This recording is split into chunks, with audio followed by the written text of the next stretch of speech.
students, so in this video we will learn how to access the series objects. So let's get started. So the first example you see here, import pandas as pd, import numpy as np, a equal to np dot a range 9 13. So we have given the range 9 13.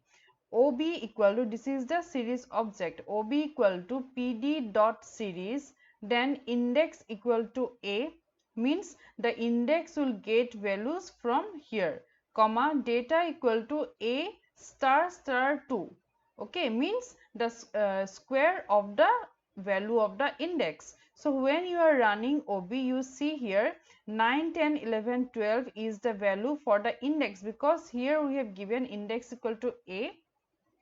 And what was the value for a?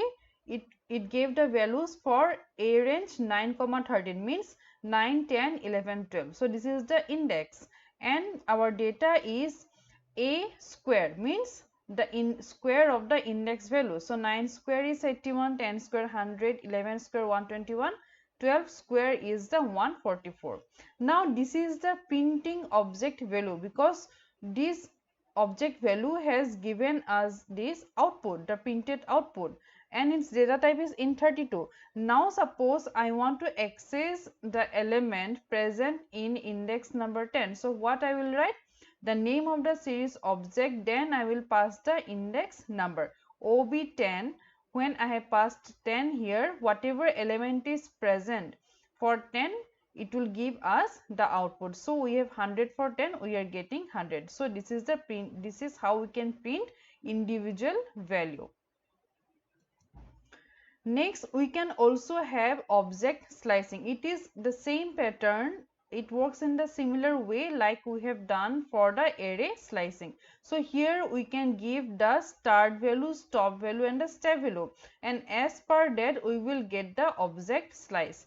Suppose here we have given ob2:4. Now 2 4, these are what? The index, the system index. So 2 4, here you see this is index 0 as per the system, this is index 1, this is index 2 and this is index 3.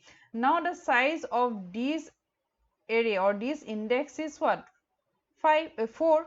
So 0 1 2 3. So when I have given there 2:4, means it will give us the element 0 1 2 3. Only these two, this part I will get as the output. So here you see 11 12 121 144.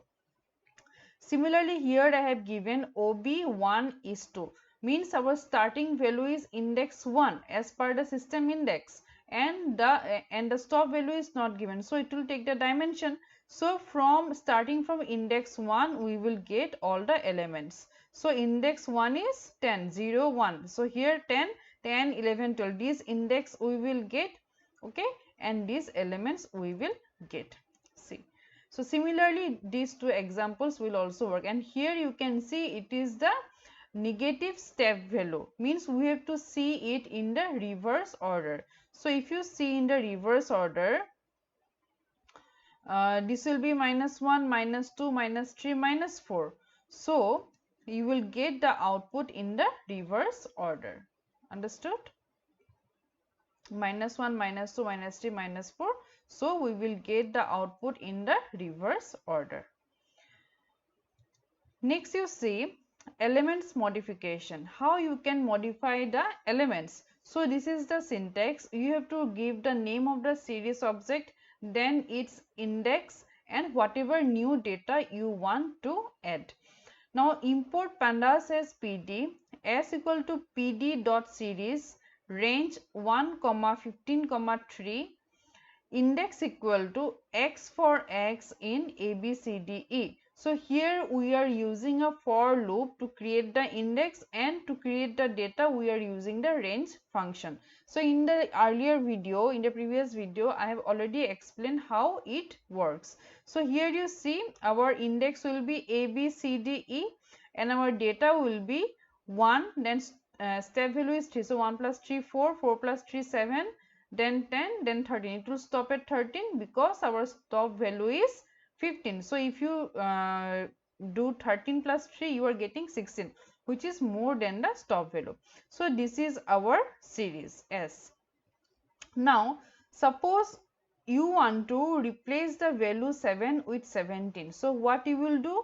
Series object, then index. What is the index? C. Then I will give the new value. Now when you will run the series again, you can see the value of C is replaced here. Initially it was 7, now it is 17. Okay. Similarly, using the slice also we can change the value. So this is our new series. After replacing the value of C, this is our new series S. Now suppose I have given S 2 is to 4 equal to 100, means the slice from index 2 0 1 to 2 to index 3 0 1 2 3 means only these two values. Why? Because our stop value is 4. So 4 minus 1, it will take index 3.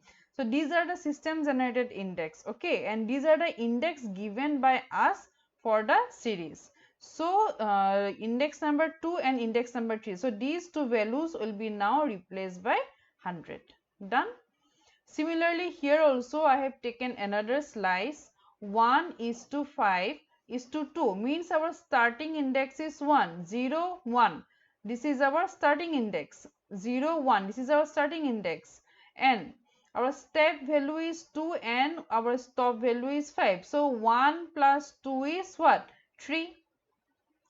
1 plus 2 is what? 3. So the changes will reflect only in index number 1 and index number 3. So here you see index number 1, the value 4 is replaced by 100, and in index number 3 the value was originally 10, now it is replaced by 100. So in this way, using the slice also you can modify the elements. Next is, it is also possible to change indexes. If you want to change the index, you can do it. What is the syntax? The series object, then the index equal to the new index array. Okay. So here you see again the same series we have taken. So this is our series. Now originally the index was A, B, C, D, E. Now you want to replace the index with these values. So S, the name of the series object is S. So S dot index equal to U, V, W, X, Y. Now when you will run S, you see here the index have changed from this to this. So these operations are very easy. Next we have head and tail function. Now what is the use of these two functions? First you see the head function. Head n means here you have to give some value.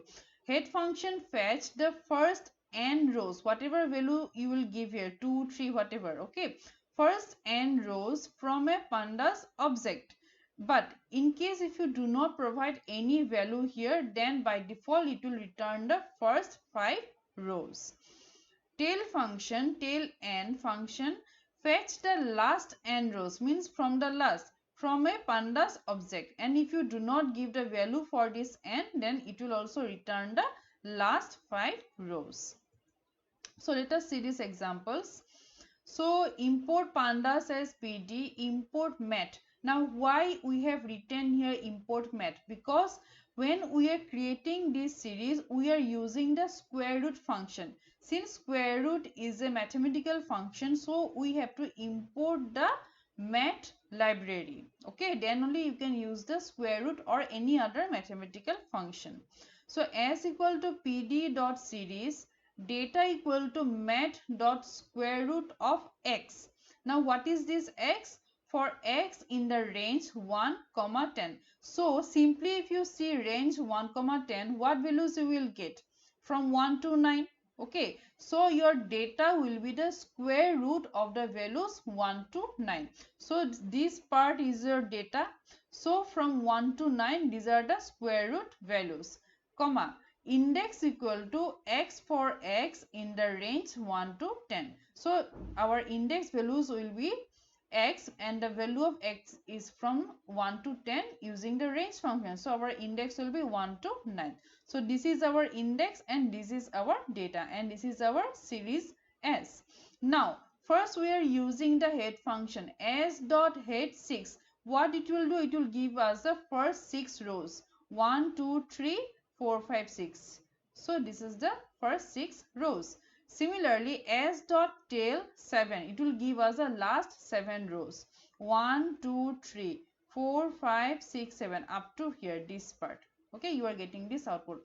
Now you are not giving any value here, s dot head.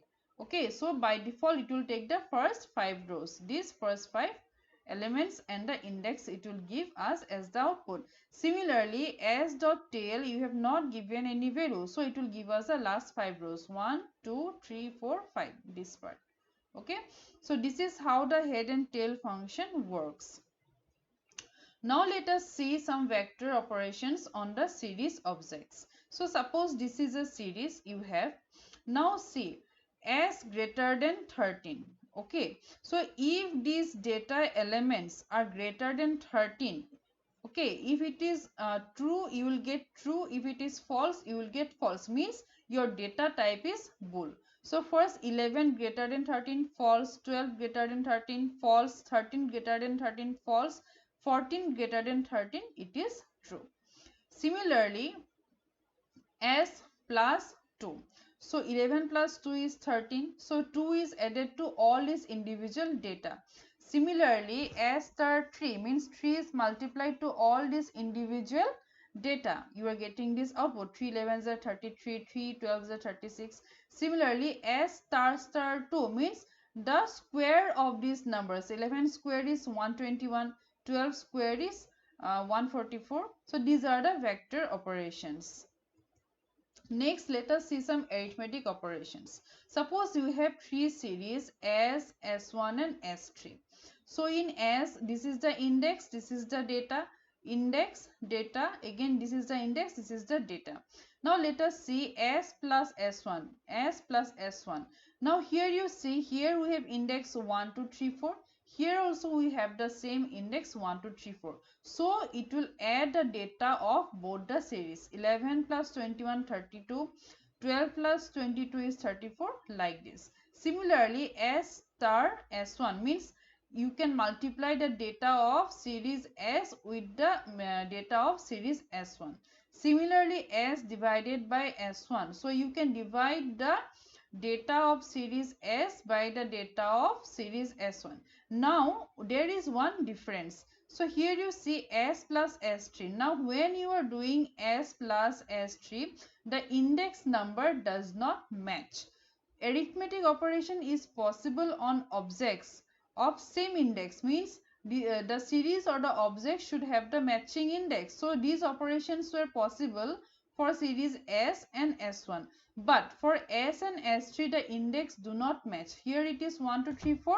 Here it is 101, 102, 103 and 104. So arithmetic operation is not possible here. So what it will do, it will give the result as none. So it will give you the output like this. This index number 1, 2, 3, 4, none, none, none, none. Similarly, 101 to 104, all none values, and its data type is by default float 64. Some more examples let us see. Suppose this is the series you have. So s less than 2, these values wherever it is less than 2 you will get true, otherwise you will get false. So data type is bool. Now suppose you have to generate the series where in the original series it is the series data is less than 2. So you have to write in this pattern, s within square bracket s less than 2. So these three rows have values less than 2. So you are getting index 1, 2, 3 and these three data. By default, not by default, yes, the data type is float 60. So here you can see only it is a float number. Similarly, as greater than equal to 2, there is only one row where the value of s is greater than or equal to 2, that is the index 4. So you will get this as the output. Suppose you want to delete a value of a particular index. So this is the series you have. Now suppose you want to drop this row. So what you have to write, s dot drop, then the index number. When you will run, you will see that this row with index number 3 is not available.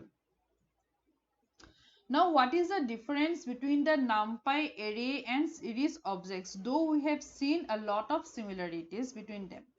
In case of ND array, vector operation is possible only when ND array are of similar shape, means if they have same number of elements. Whereas in case of series object, it is possible only with matching index. Just now we have seen that.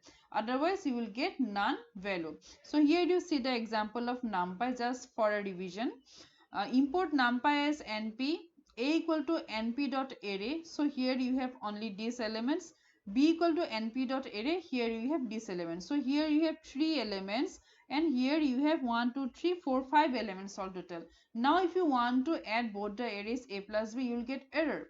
It says operands could not be broadcast together with shapes 3 and 5. Understood? This is the difference. Next, one more difference is there. In ND array, index always starts from 0 and always it is numeric. But in series, you have seen that index can be of any type. It can be numbers or it can be strings, and it is not necessary to start from 0, because in the previous examples, if you see, here the index are starting from 1 2 3 4, and in the last class I have shown examples where you can have strings also as the index. Here also we have seen in some examples. Here you see. Okay, so it is not necessary for series to have only numbers to be the index, or it should be starting with 0. Okay, so these are the difference between the NumPy array and series objects. So that's all about the series objects, and that's all about today's class also. Thank you.